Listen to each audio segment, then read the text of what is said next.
Hi, everybody. Here is Gil Tower, and we're so happy to be here with you guys at 7. And today we have a special guest, Mr. Jaime Azcárraga C, the Hello, composer hello. of Otherworldly. But before that, I would like to introduce you. Mr. Dave Diaz is going to conduct this episode of Otherworldly.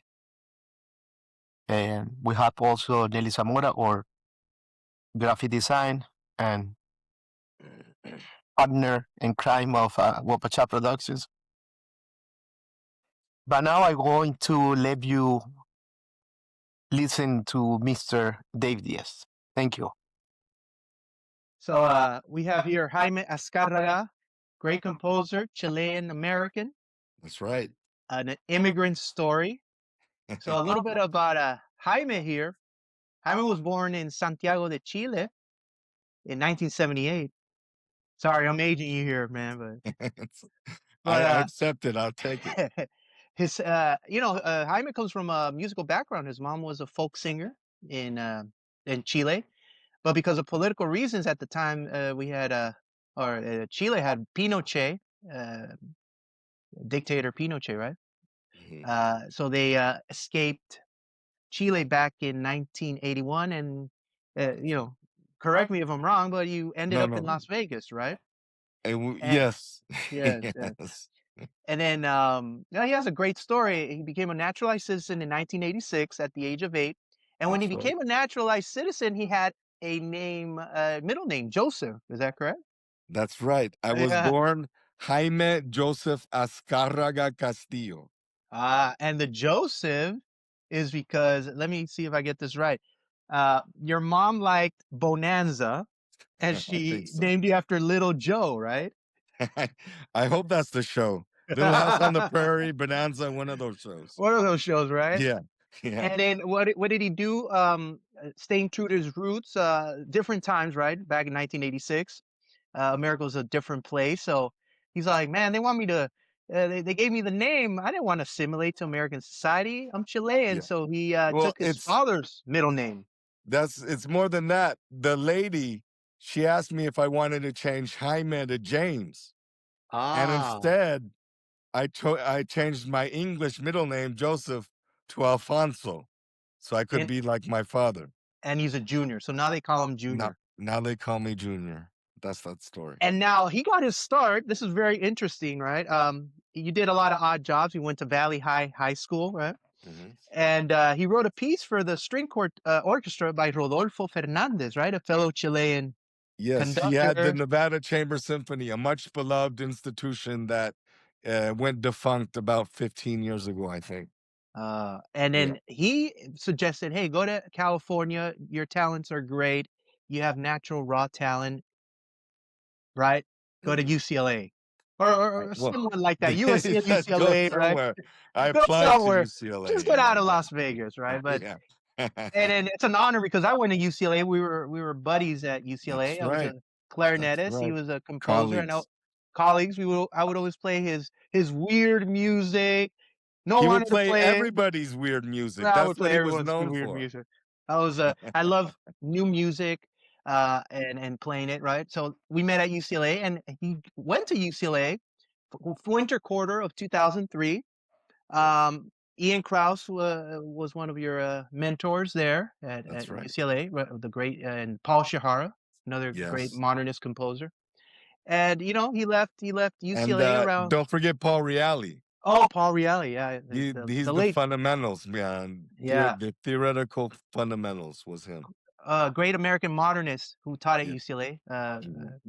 He's passed away now, but great teacher, great theorist, and a great composer. His American music, very whimsical. He had that sort of sense of humor. So Jaime has been shaped by all these great folks, right? And then after that, you did some great things, right? You got out of UCLA, odd jobs here and there, right?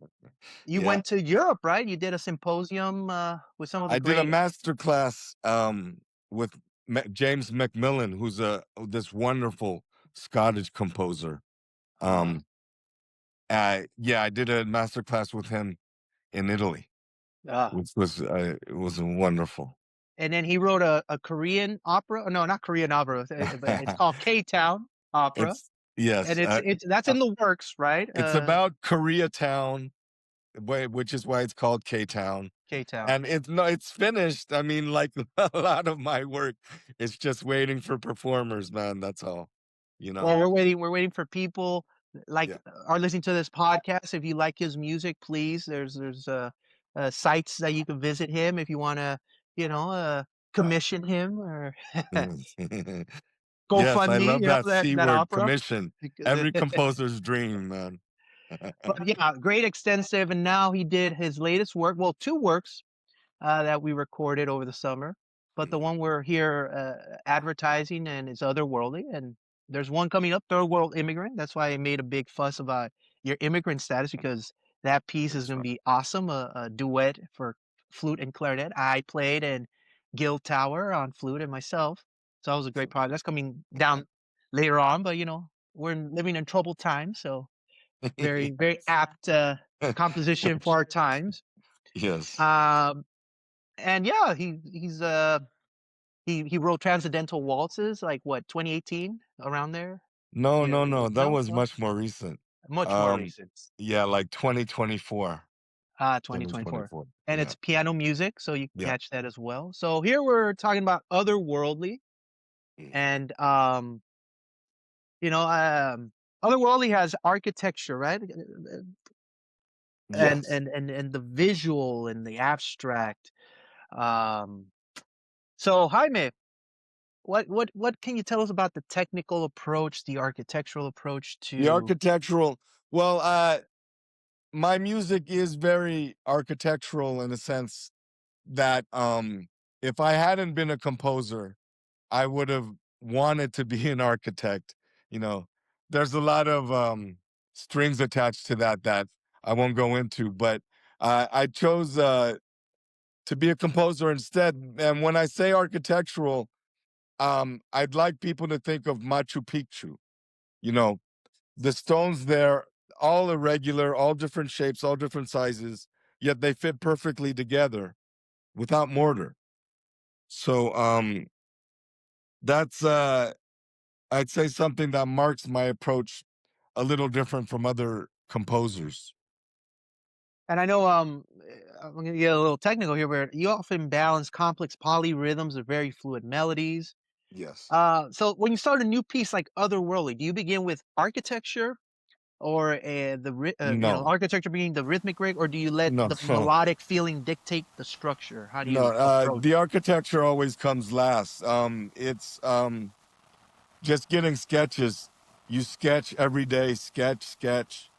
And what I do is I put it in my Sibelius software, which plays it back. And it's like a director. He'll just shoot scenes and scenes and scenes. And at the end of the day, he'll come back and he'll look at what's called the dailies. And then he'll edit it like that. So, yeah. So the architectural part of it comes much later, comes towards the end of the process. And when we talk about sketches for our audience, in art, we talk about little doodles, little drawings, but in musical sense, what is a sketch? I'll show you. Can you see that? Uh-huh. So I see Those are music notes. Yeah. Okay. Those are sketches. Okay. And then those sketches I input into the computer, into that program, and there I'll sculpt the sound. I'll be like, well, that note is out of place, that note is too long, et cetera, et cetera. So that's how I approach my work. I sketch every day. John Williams recommends that for Great. composers, that you do 5-10 seconds of music every day, and that's what I try to do. So as a composer, because I compose as well, and Gil Tower, we're all like, I'm more of a performer. You're a full-time composer, but Yes. I understand the creative process, and we all have different creative processes, right? Right. But as a composer, we try to essentially build a world for the listener, right? When Yes. you were writing this project, what was the visual landscape in your mind? Were you trying to capture a specific place or specific headspace or mood or emote something? Um, I, to use contemporary parlance, I'd say just vibes, more Right. than anything. Like I'm not that pictorial except for the architectural sense, Mhm. Like I'm not the type of composer that tries to portray lilies or daisies or grasshoppers or anything like that. That doesn't motivate the type of music for me that I write. So you're Uh more about the sounds will dictate. the sound more like a Varèse approach. Varèse worked with blocks of sounds and that kind of stuff. More For our like that, audience, blocks of sound. if you know Edgar Varèse, a French modernist composer, he would, back in the day of the 50s and 60s, he was the father of modern electronic music. So he would capture sound, car horns, birds flying by on Yeah, tape, and then he would splice it. He would cut the tape, paste it together, and create works of art. So yeah, you could look those up. But if you're into electronic music, yeah. EDM before that, And Edgar Varèse. and that same approach that he used for electronic music, he also used in purely acoustic orchestral music. So I highly recommend people check him out. So that's part of your approach, more of Yes. Edgar Varese. So look that composer up. Great, great, great stuff. Varese. Varese. Varese. V Yeah. as in Victor, Arese. Yes. That's great. Great insight. I always think of a picture. I think of hey, I'm gonna write about the slave trade, and that Oh yeah. dictates my writing. Or I wrote a Oh, piece about so the Cuban diaspora, right? So yeah, I'm yeah, thinking yeah. of a story, but in Yeah. classical music they call that programmatic music, music Yeah. tied to a story. Yeah. But For Jaime me, functions more in a yeah. sound basis. To me, I try to create a narrative with the sound itself without referring to a mental program. Right. I'll be like, well, this part needs a different texture right here and something like that. I try to me, like, my approach is more prose than poetry. It's Gotcha. more of a like literature kind of approach to the music itself. Gotcha. Yeah. Now, you refer to myself the andante, the bouncy andante, uh, Yes. to describe your energy, right? Now, Yeah. from a Well, compositional standpoint, how do you uh-huh. keep a piece feeling bouncy and light without losing the sophisticated contemporary fusion that defines your sound? Hey, can I, before you answer Yeah. the Sure. wonderful questions, um, what about we listen a little bit the music and then you restate again the question because the people don't have any idea about the composition of Jaime David, Azcárraga do you have access to the C, music? uh, To the music. music? Oh, Yeah. yeah. Yeah, because I don't, because that was on my computer, Gil. Okay, but David, do you have there and your What movement would that be? any The movement? Any first movement. one, go like 3 minutes into the first movement. Okay, let me. So yeah, at least 10 seconds of the music because people uh, will watch this podcast later and have a sense of the music of the composer, and then you Now, let me know if that you could. question. This is the intro, right? Yeah. So the work is split into four movements. We'll talk about that later. Intro, second movement, third movement, fourth movement, and we're gonna play you the first movement, the intro. It's called. And let me know if you could hear it, gentlemen, ladies and gentlemen.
Okay.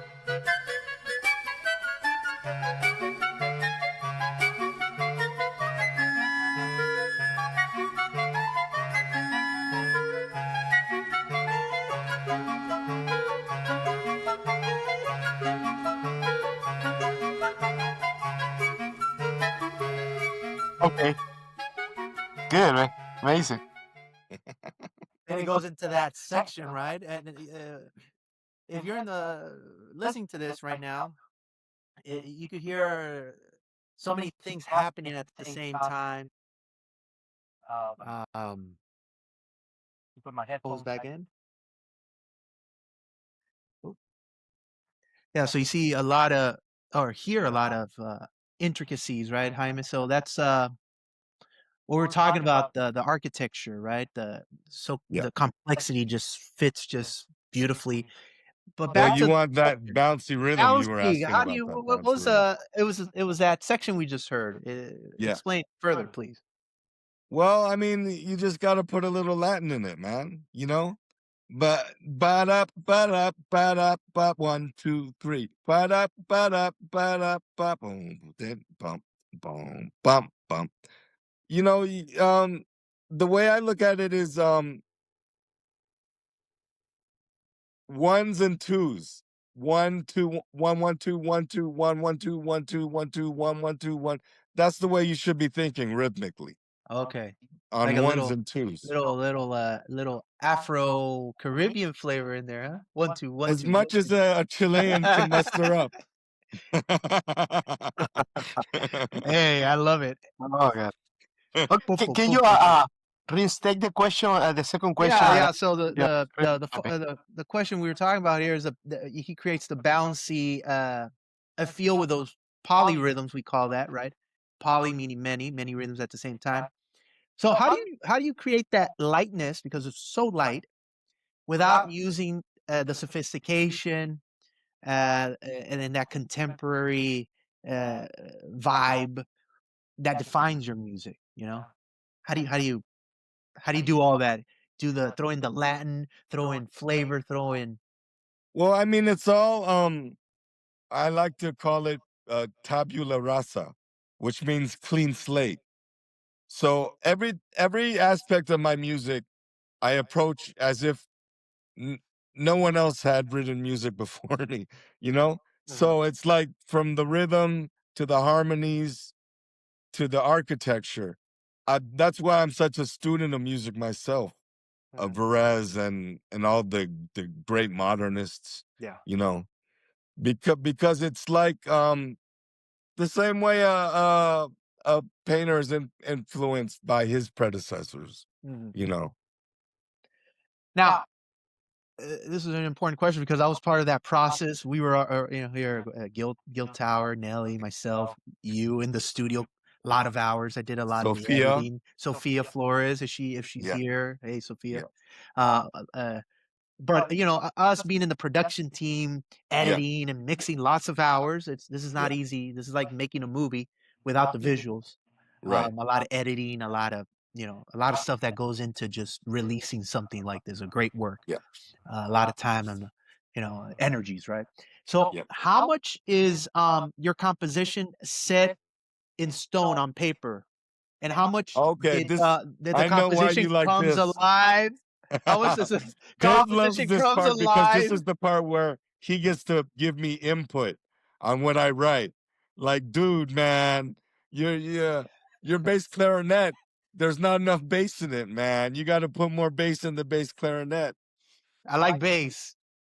So Thinking. yeah, as just for our audience, a That lot what? of our compositions, right, are we we we build it. It's on paper, but a lot of it can change in the studio from suggestions by the musician. Maybe I write something for the flute, and Gil will say, "Hey, that's an impossible note to hit. I could hit it, but look, this is how it sounds," and then we modify. So uh, that was a question I wanted to hit Jaime with, and we're asking him, how much do things change?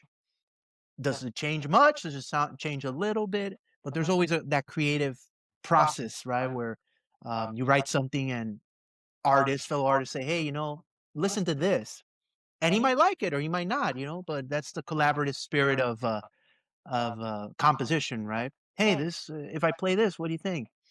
Or you hear something, you're like, it's just taking so much time to execute. It doesn't sound very saxophone like or clarinet like or flute like, and the different musicians, we would get input.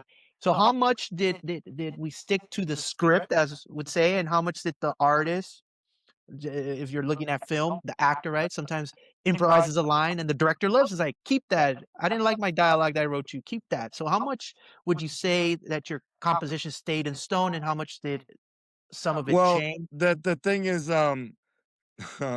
in all fairness, they were easy changes to make. You know, just this part's too low. Okay, we'll push it up an octave. Okay. You know, those kind of things. Nothing major. Yeah. And when we Sometimes the way the rhythms were written, because I'm a modernist, like it wasn't written as friendly as it could have been for the performer. So I rewrote some of the rhythms, Okay. and stuff like that. Great. Watch out with your camera. It's a little if you get tilted back, we lost you. You're sideways here. Oh no, you want it this way? This way. There. Perfect. Yeah, we can see you Okay. now. You're sideways, like. Okay. We're doing even a modernist podcast here. I'm sideways. Yeah, that's right. And then when you meant an octave, our audience, it means 8 notes higher, so it's gonna sound a little higher, right? Just think Over the Rainbow, the first melody. Somewhere, that's an octave, right? So since we're That's talking the here, way they Jaime, have us memorize it in music school. It's 8 like notes up, you need an octave. octave, you just sing somewhere from somewhere Somewhere over over the the rainbow. rainbow. That's how we Yeah, learned it. And yeah. our audience, a lot of you maybe are not musicians, so I decipher musicalese to everyone. All right, so Jaime, let's bridge the gap here between high level theory, or how did you bridge this concept, right, of high level theory that you learned at UCLA and through your graduate studies, and uh, you gave your piece. If you listen to that third movement where you have that double bass Shaka Khan thing happening, right? That was the third movement, right? Yeah. How do you give your music this high level theory, this high level composition, and very highbrow, but you bring it back to the people with rhythms that are popular, if Like popular music. I think like Duke Ellington said, if it sounds good, it is good. So Mhm. I'm a voracious listener of music. I love it all. You love it all. Well, almost all of it. Well, Was it Duke Ellington that said there's two types of music, two, uh, good and bad, and I like good music. So it I doesn't don't know matter if he what's said that. it One of wasn't them, him, they one of them. say they're almost exactly the same, but Same. I'm not sure which one is right. So what he meant with that is, like, you could listen to country music, you could listen to banda music, you could listen to like any music, any genre of music. There's no better music. Classical is better than any genre. No, every genre, when done well, is respectable, is great music. Done well, produced well, good Yeah. musicians in that genre and that To me, style, it's about quality, and that's quality. it. More Yeah, more than any genre. Than it's yeah. about any genre. Of course, I'm particular to classical music, so I mean that's what I mainly listen to, No, because and that's what uh, I studied. But I, um, I definitely appreciate Kendrick Lamar, Bad Bunny, oh all yeah, the favorites. You know, yeah, yeah. I definitely I see the artistry and I steal some of it. You know. Stereotype of the classical musician, classical composer is that we're stuffy, we're nerds, right? We have I this guess there's some of them that elitist, fit that right? stereotype, but that's not Yeah, me the, for the sure. the elitist, right? Like, oh, Yeah. these guys are elitist, but as you can see, Jaime is a down to earth guy, right? Immigrant story. Um, like many of us who are immigrants, right? Listens to all genres of music, but has this passion for classical music. And we as musicians, we have to listen to everything to be better artists, I say. There's no great genre. They're all great when done well, right? So let's see, Jaime. We have let's see, this segment, the third movement. Yeah, third The movement. third movement, right? You Yeah. guys want to listen to some of the third movement? Yeah, it would be nice. Yeah, let's listen to that. And then we're gonna challenge our listeners. Let me find it here. I gotta take my That's fine headphones because up. anyway, that's after we finish. What minute do you want to hear We're the going third movement? to put this out for a lot of people that didn't have the chance to listen to this podcast live. Yeah, we can finish like in 10 more minutes. Will be good.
Beautiful.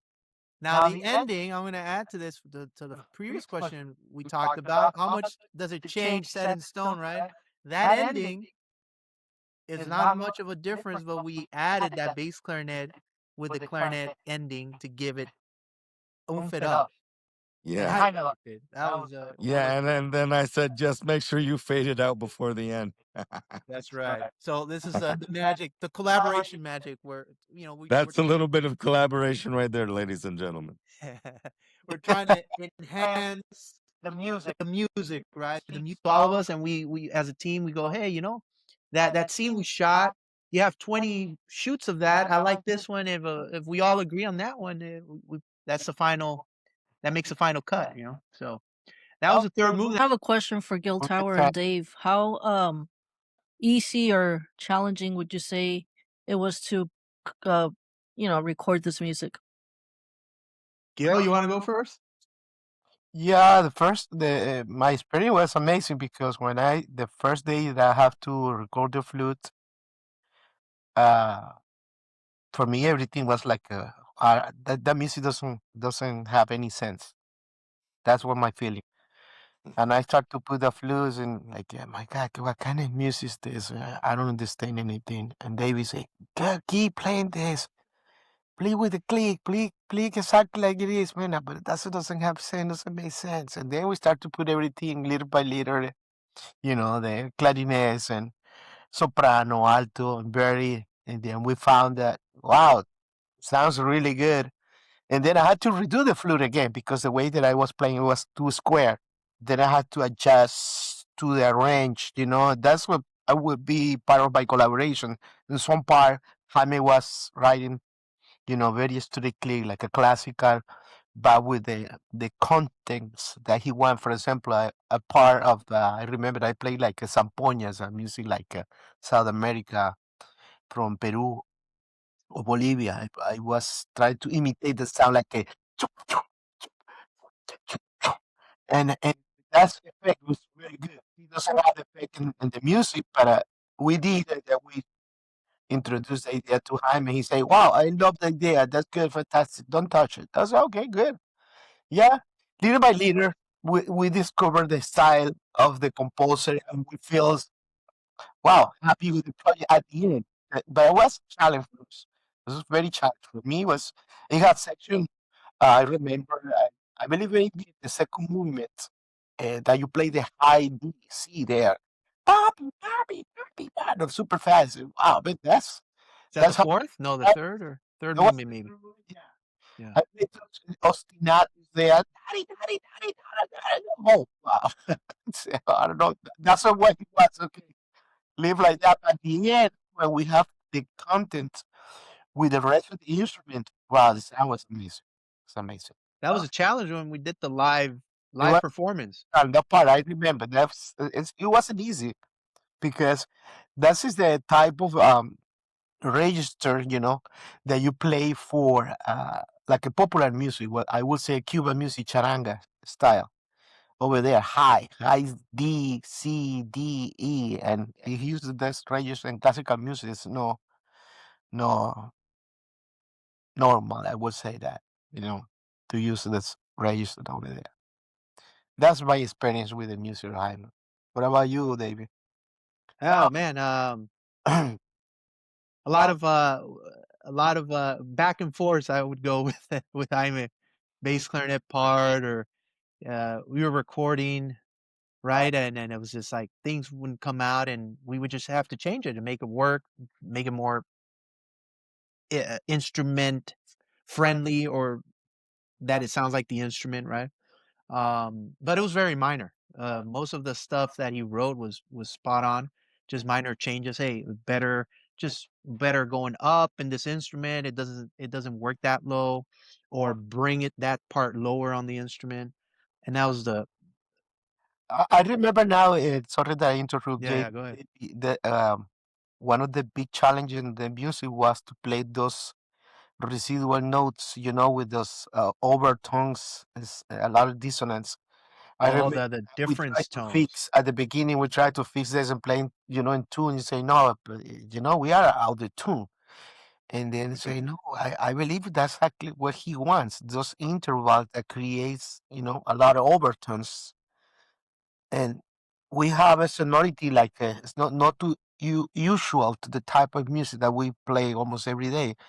And then I say, no man, you need to call him because there's something wrong with this Now, music. this is a good question for the composer, and we'll Yeah. end. We'll end with this question. This is very.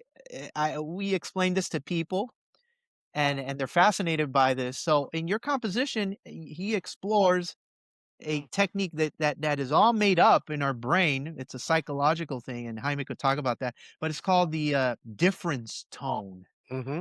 So you'll Exactly. hear a buzz when you hear this music with good headphones or in your car. Certain notes in harmony are played at the same time. Two notes being played at the same time, or three notes, and you're gonna hear zzz, zzz, zzz, like your phone is ringing. You might want, hey, who's buzzing me? No, it's your ears through this music, and he explores that in this composition. I don't know any other composer where I've heard this used so extensively like you do it, and very well studied. I told him, wow, this is, and he actually sketched this out mathematically. He was very Yes. facetious about it, right? Very meticulous, sorry, with it. Can you explain the whole process, the difference tone to our audience, what that entails? Well,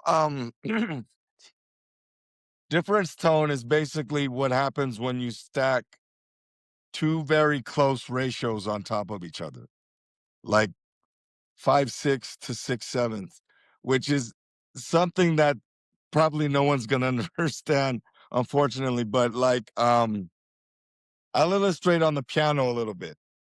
So that would be 0, the fundamental, right? An octave above would be 1, which is the first overtone, and then 2, 3, that's 4 actually, and then 3, 5, 6, 7. Except it's hard to illustrate on the piano because these tones aren't in tune with the piano. So that's part of the effect that you're getting. You're getting harmonies that hopefully no one's ever heard before, because I'm using the actual pure ratios. And the way you figure that out is through different fingerings on the woodwind instruments. You can get those tones. That's the best I can explain it right now, unfortunately. And I'm a teacher, so I'm going to bring it to the common man here. Yes, language. please. What he's talking about is when we play a note in music, that note has mathematics tied into it, and what we do as or what happened in the 1600s with the advent of the piano or the harpsichord is if you keep these notes purely the way a note is supposed to sound, a do, a re, a mi, purely, mathematically pure, it would be really out of tune in the piano. So what they had to do so a piano sounds beautiful and you can play do, re, mi, fa, sol, la, ti, do, they had to make some notes flatter. We drop them a little bit, make some notes sharper, raise them a little bit. So you get this equal temperament. That's what equal temperament stands for, where you sharp some notes, flatten some notes, so it sounds like a scale. You can play harmonies. You can play you can play arpeggios, which is every other note. Do, mi, sol, fa, do, mi, sol, do, sol, mi, do, or do, re, mi, fa, sol, la. That's a scale, right? Do, re, mi, fa, sol, la, ti, do, scale. Or do, mi, sol, do. That's a arpeggio. But if you don't do that, it's going to sound horrible on the piano and other instruments. So that was a trade-off they did 400 years ago, and it's stuck in music ever since. What Jaime does is pure tuning. Like he wants that D to be a real D or a re to be a re. So when you play these pitches, these sounds together with their real tuning, you get like wobble effects and you stuff get a like wobble. that. So the music just feels like Yeah. yeah. Yeah. So that's the magic of the difference tone. So Yes. look it up. You can Google it, and it goes throughout the whole piece. When you hear something off, you're like, I'm hearing like a sonic boom. Don't worry, it's not a weapon by the U.S. military. It's Jaime and his difference tones. All right. I guess that's what you would call otherworldly, right? Hence, otherworldly. Thank you, Nelly. Yeah. So Jaime, it's been a pleasure, my friend. Yes. And Thank you. stay cool in Las Vegas. It's 90 degrees out here in Southern California today. It's probably cold over there. Yeah. Thank you, Jaime. Thank you, Jaime.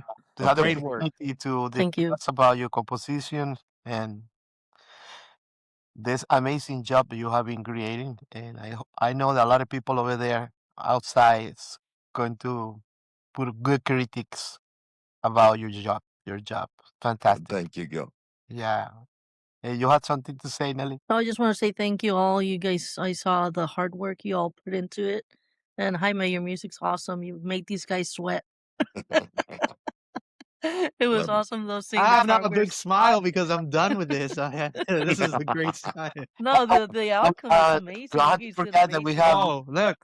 Yeah. Get the shirts, ladies and gents. Look at this beautiful shirt. You can find this in www.wapacha.com, and we have the t-shirt for sale and also the vinyl of Jaime Azcárraga. And if you want his autograph, he will be able Autograph to that contact record there. us. Yeah, and I did it because basically it's a special edition album, something that you can have in your collection of music. the music of Mr. Jaime Azcárraga, great composer from Chile. Chile has to, yeah, be very proud to have a composer, American Chilean composer here with us today, and I'm so happy. What about you, Mr. David Diaz? I have to Yeah, say, I'm happy I'm done with it. So I have a very have a great big smile. No, I'm teasing. It was fun collaborating, and it was hard work, but it was just like engaging. It was, when you do something hard, but it's for a purpose, a cause, something greater than yourself, that you just want to do it. You just have that energy. You don't know where you get this energy.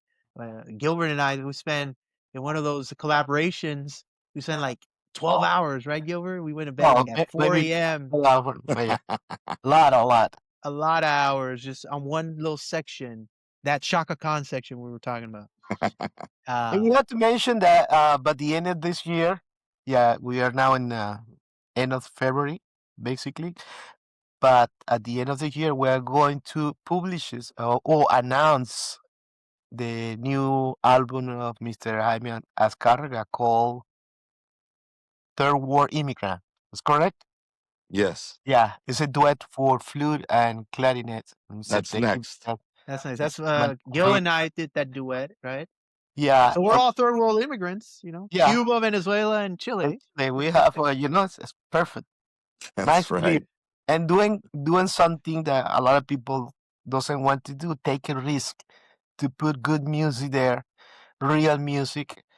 We don't compromise our art because we love what we're doing, and that's exactly one of the philosophy of Wapacha Production, to support artists that really want to fire, show to the people out there, and that they have a good talent and ideas, new idea. Always the artists have ideas, but a lot of companies force a musician to do a lot of commercial music.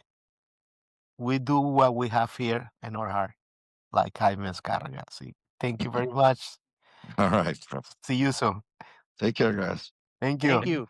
Bye. Thanks. Thanks.